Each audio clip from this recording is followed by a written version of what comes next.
जनसंवाद खबर में आपका स्वागत। काको बाजार के निजी सभागार में लोजपा रामविलास की बैठक हुई संपन्न। चुनाव की तैयारियों पर की गई चर्चा। दरअसल घोसी विधानसभा क्षेत्र के काको बाजार में सोमवार को लोजपा रामविलास की बैठक संपन्न हुई, जिसकी अध्यक्षता पार्टी के प्रखंड अध्यक्ष संजीत पांडे ने किया।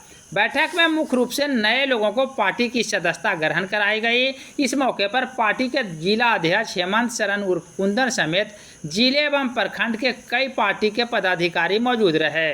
बैठक में मुख्य रूप से आने वाले चुनाव को लेकर विस्तार पूर्वक चर्चा की गई, ताकि पार्टी अपना बूथ लेवल तक स्थिति को मजबूत करे।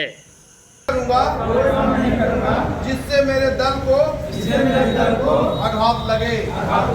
मैं कभी भी पार्टी के झंडे को झुकने नहीं दूंगा। पार्टी नेतृत्व द्वारा जो भी निर्णय लिया जाएगा मैं उसका पूर्ण रूपेण पालन करूंगा। रामविलास पासवान अमर रहे।